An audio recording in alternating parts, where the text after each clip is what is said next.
Ancla, agencia de noticias clandestina, para romper con el bloqueo de la información.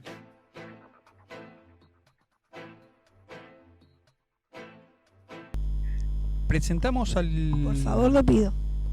Próximo entrevistado. Él es productor apícola. Integra la Federación de Cooperativas Apícolas, FECOAPI. De los 16 años tiene colmenas. Conoció la apicultura en la escuela agraria de su comunidad en San Pedro, provincia de Buenos Aires. Su nombre es Alexis Rodríguez. Bienvenido, Alexis, ¿cómo estás? ¿Qué tal? ¿Qué tal? Buen día. De ese lado está Alexis, de este lado está Mónica y Alejandro, para charlar un rato sobre producción apícola y miel. Bueno, yo primero, buen día, Alexis, ¿cómo estás? Te preguntaría dónde ¿Qué tal? andás. Buen día. Soy Mónica. ¿Dónde andás? Bueno, acá en San Pedro. ¿Y cómo está el día ahí en San Pedro? Extraordinariamente. Un día invernal, soleado, con una brisa fría, soplando del viento sur. Y estaba muy lindo. Estamos acá, o sea, acabo de salir de la planta de fraccionado que estamos preparando un pedido de miel que nos han hecho y el martes estamos entregándolo y bueno, en actividad. Yo permítame en 2 segundos para contar una infidencia. Alexis Rodríguez, si vos querés saber, le querés verle la cara a Alexis Rodríguez, es aquel productor agropecuario que hace un poco de semanas le explicó al presidente de la Nación, Alberto Fernández, en el CCK. Ahí le explicó él, estaba ahí, pasó, Alberto Fernández lo mira, le dice, ¿y esto qué? Y Alexis le explica qué hace un productor apícola. Y como el tipo sabe mucho de esto y tiene una paciencia pedagógica para explicarlo. Y generosidad. Esta semana, el Día de los Apicultores, estuvo en Cocineros Argentinos, en la televisión pública, hablando sobre apicultura y mostrando cómo es el laburo de esto que él recién contaba. Estamos extrayendo. Bueno, le mostraba la extractora centrífuga, cómo saca la miel de la colmena. Así que ese es Alexis Rodríguez con el que estamos hablando. El compañero, digamos. Sí, Alexis. Así es, Alejandro, sí. Contanos cómo está el sector apícola hoy. Bueno, mira, hoy está, podemos decir, está un poco preocupado por una cuestión de una enfermedad exótica. Eso por un lado. Por el otro lado está muy preocupado con la cuestión de precios. El precio de la miel comparado del año pasado es exactamente lo mismo, incluso por ahí un poco más bajo, siempre hablando en el comercio exterior, ¿no? O sea, tengamos en cuenta que esta es una producción agropecuaria, que no existe el consumo interno, solamente el 5% de lo que producimos queda para el consumo interno y el 95% se exporta. Entonces, o sea, no somos para nada fijadores de precios, sino más bien tomadores de una comercialización que no depende del productor. O sea, como sector, el sector apícola está bien posicionado a nivel mundial por su calidad de miel. Somos uno de los que, o sea, nuestra Argentina tiene la capacidad geográfica de producir mieles de calidad y hoy por hoy tenemos un sector que ha evolucionado, si lo comparamos hace 20 años atrás, donde hoy contamos con cierta infraestructura que antes no teníamos. O sea, antes no era muy difícil poder mostrar, por ejemplo, una sala de extracción. Hoy existen salas de extracción de uso comunitario, productores que han invertido en su sala, que no es poca la inversión, que tiene que ver cómo se manipula la miel, o sea, tomar conciencia. Yo creo que ya muchos compañeros han tomado conciencia que esto es un alimento y hay que tratarlo como tal. y cuanto más nos acerquemos a esa cuestión de cuidar nuestro producto como un alimento que lo ponemos en un envase y lo ponemos en la mesa, donde en esa mesa están nuestros hijos y consumen ese alimento, ahí eso ha hecho que hayamos tenido un crecimiento en cuanto a mejor dicho, un posicionamiento en la calidad que antes siempre estuvo, pero ahora se está de a poquito más visibilizando. Entonces, bueno, y el sector es muy amplio, Alejandro, o sea, no es lo mismo preguntarle a un pequeño productor que preguntarle a un productor capitalizado que tiene 2.000, 3.000 colmenas, o a un agricultor familiar que trata de vivir de la actividad, o a un apicultor que tiene a la apicultura como una entrada, como un ingreso económico doméstico, por así decirlo, donde tiene chanchos, vaca, gallina, conejo y un par de colmenas, que ese par de colmenas anualmente saca un poco de miel y le representa en su economía doméstica una importancia casi elevada, ¿no? Entonces son distintos parámetros, depende, pero en general creo haberte puesto en escenario de cómo, contestando a tu pregunta. Dos preguntas que me surgen de esta respuesta tuya. La primera es, en esta heterogeneidad de territorio que tenemos en la Argentina, que repercute en las distintas variedades de miel y los distintos sabores de miel, ¿sí? ¿Cómo los afecta el proceso de sojización? Enormemente. Vos sabés que la soja nos ha corrido mirá, es lo que ha pasado con la ganadería, o sea, la ganadería se ha corrido, o sea, ¿qué es lo que ha pasado? La sojización, como vos decís, o podemos llegar a decir la agricultura, para hacer un tono más amplio, ha avanzado fuertemente sobre la ganadería, porque, o sea, aquellos potreros, aquellos campos que se dedicaban a la ganadería, que con tierras fértiles, donde podía entrar una maquinaria de siembra directa y cultivar soja, se le ha metido la soja. ¿Por qué? Porque el chacarero tiene 20 hectáreas y yo tengo un par de vacas, y la rentabilidad de las vacas no es lo mismo que la rentabilidad de la soja.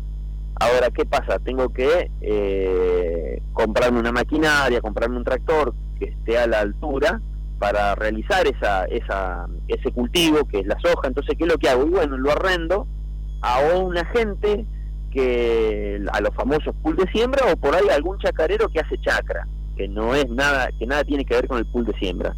Ese chacarero que va agarrando y va arrendando, porque es más rentable la actividad agrícola. Entonces, la ganadería se pasa a trasladar a esos lugares que prácticamente no, los bañados, las quebradas, o sea, tierras magras, y se ha corrido tanto la frontera, que es así como acá en el delta del Paraná, donde antes no existía nada, o sea, no había, era totalmente una reserva.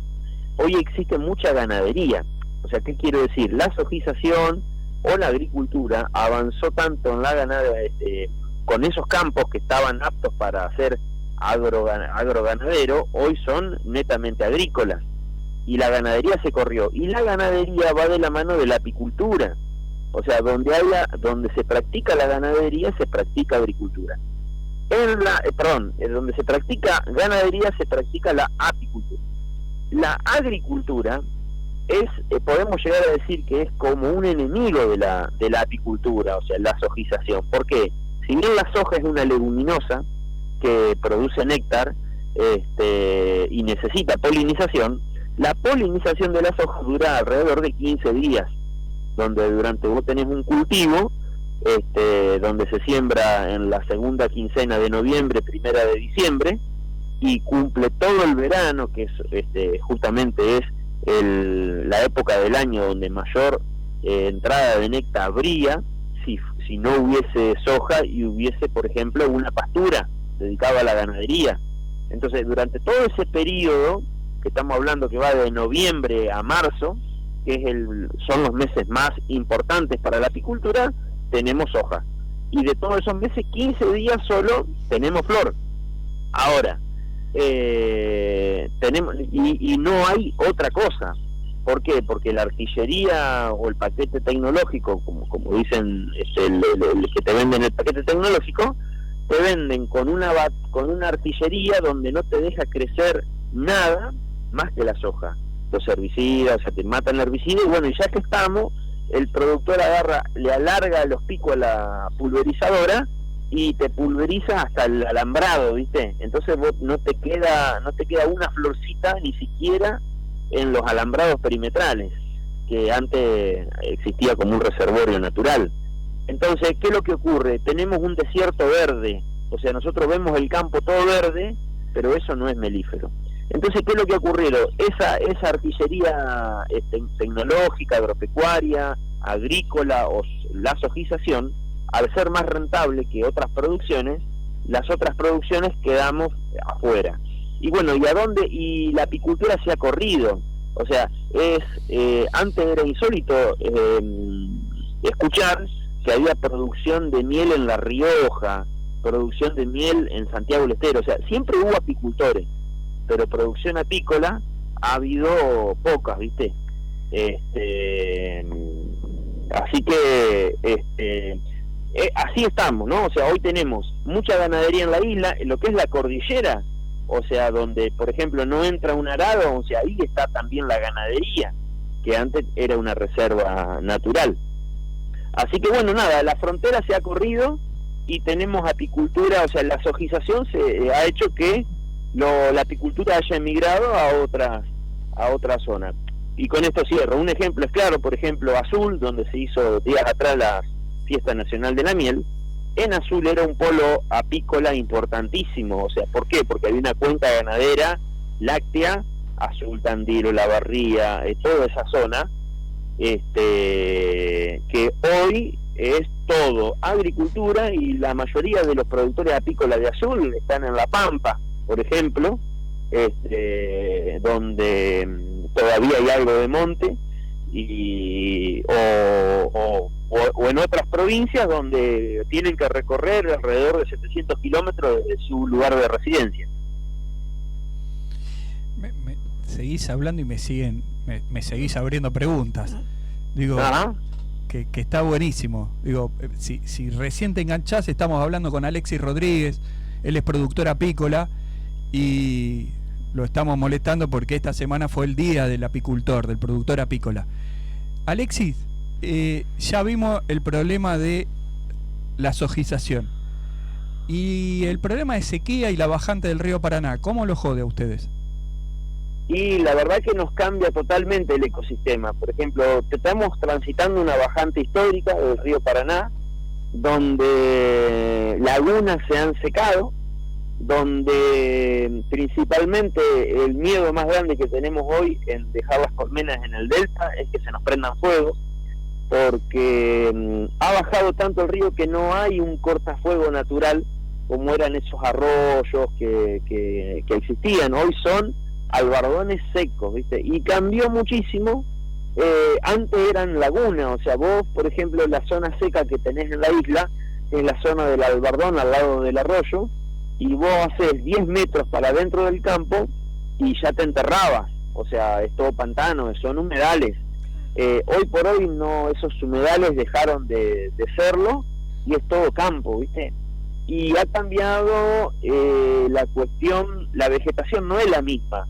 O sea, antiguamente había catay, había lambedor, pata del oro, o sea, todas variedades de especies autóctonas y anfibias y acuáticas, que hoy vemos un campo como si estuviésemos en una zona continental, seco, donde tenemos trébol blanco, donde tenemos cardo, donde prácticamente tenemos floraciones como fuesen de un continente pampeano, que no lo fue nunca. O sea, eso fue humedal. La miel ha cambiado, antes la miel de la isla era una miel muy oscura, líquida, y hoy hemos cosechado mieles claras de 30 milímetros. O sea, son mieles muy parecidas a las que se cosechan en una pastura. Eso ha cambiado, y sobre todo lo que nos ha cambiado es la infraestructura. O sea, realmente es una labor más laboriosa, por así decirlo, ¿Por qué? Porque nos encontramos con la mayoría de los pequeños productores, andamos en canoa, en pequeñas embarcaciones, donde movemos las colmenas y movemos las alzas. Entonces al estar el río tal bajo nos queda la barranca muy elevada, de 1 metro, 2 metros de altura, porque siempre los lugares que nosotros depositamos las colmenas tratamos de ser lo más alto justamente por las crecientes. O sea, cuando viene el agua, o sea, se inunda todo, y entonces siempre uno va eligiendo los lugares más altos. Y con esta bajante tan histórica y pronunciada, o sea, nos quedan re altos los colmenares. O sea, vos calculás, Alejandro, que cada colmena, cada alza llena de miel te pesa 20, 25 kilos de miel, más la madera, más los cuadros, más el alambre, más la cera, estás levantando un peso de 40 kilos, fácil, que que levantar una alza, 2 alzas, 3 alzas de 40 kilos no pasa nada, pero cuando levantás la sexta, la séptima y la octava alza, ahí el cuerpo te pasa factura. Entonces el esfuerzo es mucho mayor. Y la tecnificación es difícil porque vos decís, bueno, listo, traigo un barco. Y los costos de un barco, por ejemplo, o sea, son enormes. Siempre hablando para una apicultura de un pequeño productor, ¿no? Entonces, bueno, así un poco nos ha cambiado el esquema, nos viene cambiando, es parte de la naturaleza. O sea, vuelvo a repetir, esta bajante es histórica, hace mucho tiempo que no se veía. Y bueno, lamentablemente es parte del cambio climático que nos afecta. Y seguimos abriendo preguntas. El cambio, este cambio que vos describís en el delta del Paraná y describís el cambio de calidad de la miel, repercute... Sí, no es de calidad, son distintas. O sea, la calidad no varía, la calidad es excelente, sino que es una miel distinta. Entonces, antes, o sea, uno pone las colmenas, en vez de la abeja visitar una flor, que esa flor daba una miel oscura, hoy da una miel clara. Pero no es que la miel clara es peor o mejor que la oscura, ¿no? Son parámetros distintos de variedades, pero no de calidad. Perdóname que haga la aclaración. No, y está bueno porque digo, la pregunta que me surgía era, che, ¿y esto no les afecta a la hora de exportar? Porque... lo que nos afecta, ¿sabés cuál es? Veníamos trabajando con la federación en hacer una denominación de origen. ¿Qué quiere decir? Decir, bueno, mira, esta es una miel del delta del Paraná con tales características. Tanto color, tanta humedad, o sea, X características. Ahora, al bajarnos del río, nos cambió la ecuación y nos se hace más difícil documentar, porque la miel de hace 2 años atrás no es la misma que sacamos el año pasado o este año. ¿Me explico? O sea, entonces, bueno, eso es un poco, pero todo, y después, bueno, no, o sea, hoy por lo general las mieles claras son más apreciables es más fácil vender una miel clara que vender una miel oscura. ¿Por qué? Porque en Europa se cosecha mucha miel oscura, y lo que hacen los importadores de miel es importar miel clara para mezclarla con la miel de ellos y poder llegar a tener una miel ámbar, o sea, una miel color miel. Entonces nosotros servimos porque no en todos lados, no en todos los lugares del mundo se puede producir mieles claras. Argentina es uno de ellos. O sea, lo que es pradera, por eso les decía, cuando hablamos de un campo ganadero, un campo bruto, donde te florece melilot, alfalfa, trébol blanco, ese tipo de flores dan como consecuencia mieles claras. Esas mieles claras son más apetecibles, son más buscadas por el sector comercial. Yo tengo una pregunta para hacerte. Económicamente, ¿cuál es el aporte que hace a la producción agroindustrial el sector apícola? ¿Tenés alguna idea de eso? Nosotros contribuimos con mejoramos en un 30% la polinización de cualquier cultivo. De todas las frutas que vos comés, el 80% es polinizado por la abeja. Y eso es algo que no se mensura, eso es algo que no tiene valor. Si ponemos en valor, por ejemplo, en un lote de polinización de girasol, si llevamos abejas y polinizamos, el productor agropecuario que produce girasol va a tener un 30% más de rendimiento por la cantidad de grano, el tamaño de grano y la cantidad de aceite que segregue ese grano. O sea, ¿por qué? Por la polinización endomófila, que es generada por una abeja, y esa abeja realiza polinización cruzada, o sea, traslada el grano de polen de una flor a otra flor, y entonces la fecundación de un gineceo con un polen de otra antera de floral produce una mejor calidad y una mejor fertilidad a la hora de generar esa fecundación que produce la semilla. Claro. De lo contrario, si no existiesen las abejas, la flor esa se polinizaría como son hermafroditas y tienen su gameto masculino y femenino en la misma flor, se polinizaría ella misma y la calidad no sería la misma. O sea, sería como una cuestión, para que se entienda, de un problema de consanguinidad. O sea, porque la flor se poliniza ella misma. Ahora, si esa flor es polinizada, o sea, si tenemos un grano de polen de una flor que está alejada, y ese grano de polen poliniza la parte masculina de la flor, o sea, la flor es polinizada por otra planta, o sea, no sé si me alcanzo a explicar, pero me parece que sí, y eso lo hace la abeja. O sea, no hay otro insecto, o sea, existían más insectos polinizadores. Con esta batalla agrícola y el paquete tecnológico, que te viene y te dice, no, acá tenés chinche, tenés que curar contra la chinche. Dale, bárbaro, matamos la chinche, pero también matamos las vaquitas de San Antonio, matamos las mosquitas polinizadoras, las abejas, o sea, matamos todo un abanico de insectos, además de la chinche, que son benéficos como insectos polinizadores. Hoy por hoy la apicultura, la abeja es el insecto polinizador por excelencia, porque hay alguien que es un apicultor que la reproduce. O sea, si no estuviese el apicultor, no existiría la polinización prácticamente. Para los que recién se enganchan, estamos hablando con Alexis Rodríguez, productora apícola, perdón. Y nada, se me ocurrirían 80 millones de preguntas, pero y sé que Alexis se quedaría todo el día hablando de esto porque le encanta y está buenísimo. Alexis, última pregunta. Contaste ahí al pasar pero te pido que baje el nivel de detalle. Productores y producción apícola, ¿cuál es la diferencia? Productores son aquellas personas que producen miel para tratar de vivir de la actividad. Y bueno, producción apícola, podemos tener producción apícola en cualquier parte del país, en cualquier parte de la ciudad. O sea, una cosa es ser productor apícola y ser apicultor. A un apicultor, por ejemplo, es una persona que tiene 5 o 10 colmenas, es un apicultor porque cultiva, cumple con el arte de cultivar las abejas. Y aquel productor apícola es aquel productor que trabaja, cría las abejas con el espíritu de tratar de vivir de la actividad. Esa es la gran diferencia.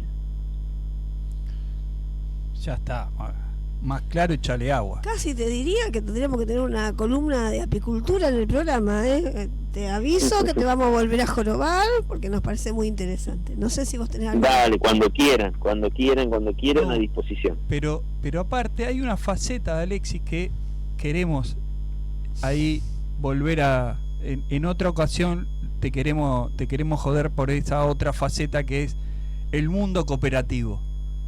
Digo, por supuesto.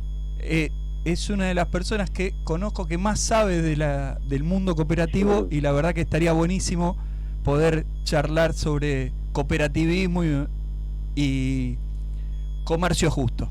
Eso es todo un tema. Cuando quieran, a disposición. Alexis, muchas gracias y atrasado, pero feliz día para todos los colegas. Gracias por la predisposición a hablar con nosotros también, como siempre, por hacernos fácil producir la nota. Dale. Muchísimas gracias, un saludo gigante a toda la audiencia. Si nos quieren dar una mano, eso. ¿Dónde compramos? Si nos quieren dar una mano, si nos quieren ayudar, o si quieren ayudar al medio ambiente, recuerden que la apicultura es vida. O sea, y si cuando ustedes compren un frasco de miel, no importa a quién se lo compren, pero traten de comprárselo a un productor, están ayudando a que existan las abejas y están ayudando a que ese productor crezca y que ese apicultor se pueda llegar a transformar en un productor apícola. Así que sumen bien miel la subida que ganarán en salud. Pero si quieren nuestra miel, pueden entrar en www.alimentoscooperativos.com. Entren en esa página que FECOAPI es parte de esa organización, que somos Alimentos Cooperativos, que somos un grupo de productores, además de ser productores apícolas, tenemos productores nos hemos asociado con productores yerbateros, de aceite de oliva, y de productos del movimiento cooperativo. Y bueno, a través de esa página nos encuentra. Tenemos locales en Capital Federal y hacemos entregas a cualquier parte del país y por supuesto del Gran Buenos Aires. Perfecto, más que grande el chivo, estuviste bien. Listo, compramos eso. Muchísimas gracias. Dale, bárbaro. Sí, abrazo grande. Un saludo gigante y muchas gracias por comunicarse. Abrazo grande, Chau. nos estamos cruzando. Pasó por Anca Radio Alexis Rodríguez, productor agropecuario, uno de los dirigentes del mundo cooperativo, te diría de los que más saben en la Argentina. Ancla, agencia de noticias clandestina, para romper con el bloqueo de la información.